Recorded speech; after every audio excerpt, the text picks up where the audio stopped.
I think one of the great things about Michigan is the fact that even if you have a trip fall through and you can't get to where you need to go, you can still manage to pull a rabbit out of the hat and make it work.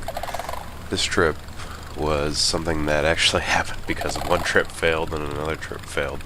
My dad and I usually do a 10-day trip to Canada. Unfortunately, this past year we weren't able to due to the fires, so we managed to get some last-minute planning in and get some dates at Sylvania Wilderness, which I have some video from, and I will be putting up later in a different clip. But we had 3 days right at the beginning of the trip that we were unaccounted for. We couldn't get any reservations, so my dad gave it to me. I decided on a couple days in the Huron-Manistee National Forest. We originally were planning on going above Tippy Dam. There's some primitive campsites there that are first come, first serve all along the backwater. Unfortunately, when we got there, we realized that the bridge was still out. It had been out most of the summer. We couldn't get over to where the put-in spot was at, so unfortunately we were kind of SOL. We started scrambling, running around, checking different campsites. Nothing was working out. And then we finally managed to find one on the northern part of Hodenpyl Dam. We pulled into camp right as the sun was setting and got everything set up. We found some stairs back behind the campsite that led down to the lake, and we decided to do a little night fishing. Luckily we brought a spotlight with us because there was a ton of standing timber in this section. If you go down it, please watch out for it. It's everywhere. The video that you're seeing now was all shot the next day where the Manistee River dumps into Hodenpyle. To my left there's a sandbar that marks the end of the river portion where it dumps into the lake. There's a little bit of intercurrent that continues on. I'm using a soft plastic jerkbait right here to get underneath the tree limbs. As you can see, it hangs up a bit, and when it drops down, this pike takes the opportunity to grab the bait.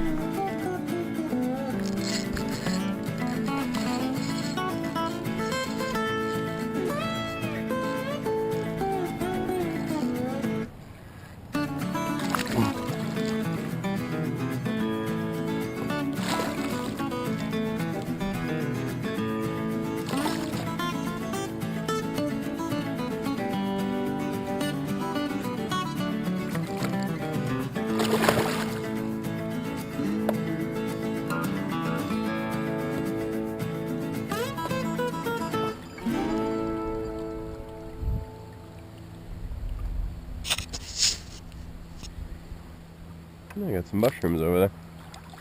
Nice.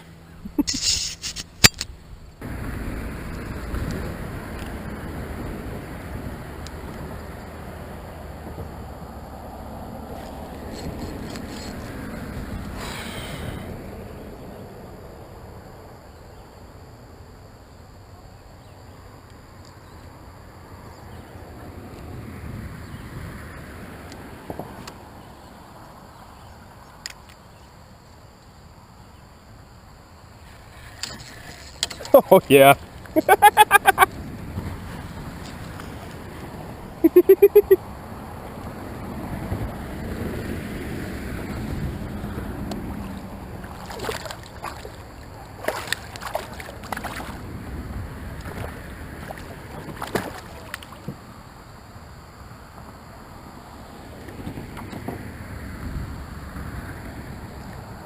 They got like a gold color to them.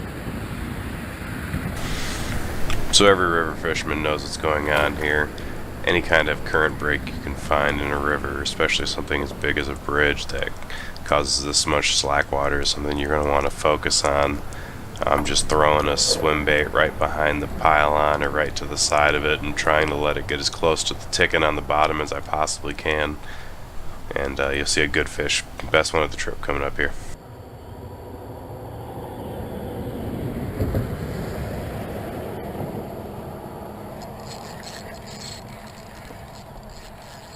Oh, this is a good one. This is a good one.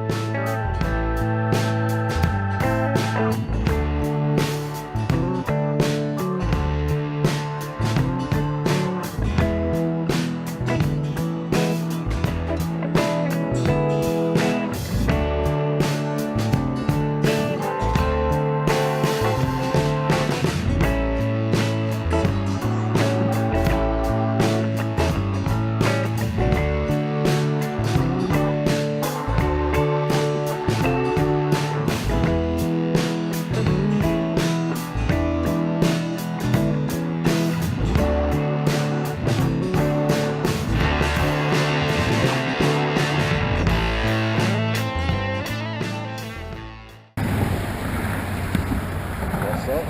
Yep.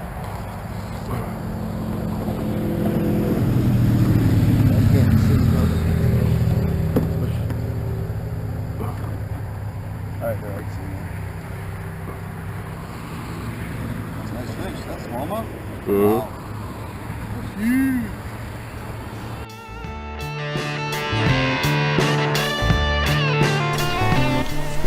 Before I go, I just wanted to give a quick tip on river fishing. I know a lot of people aren't really comfortable with it, and I figured if I gave out a tip every video or so, it might help people gradually get comfortable with the idea of taking their boat on moving water. In this case, you can see my dad is sitting in an eddy, which is causing him to spin in circles. One way you can combat this is to move out in a current. And a useful tool to sit in current is what is called an anchor trolley. It goes up the side of your kayak and can be used to position your boat in the water. You can see it on my boat right here when I'm pulling up anchor.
Alright, thanks again for watching. Appreciate your time.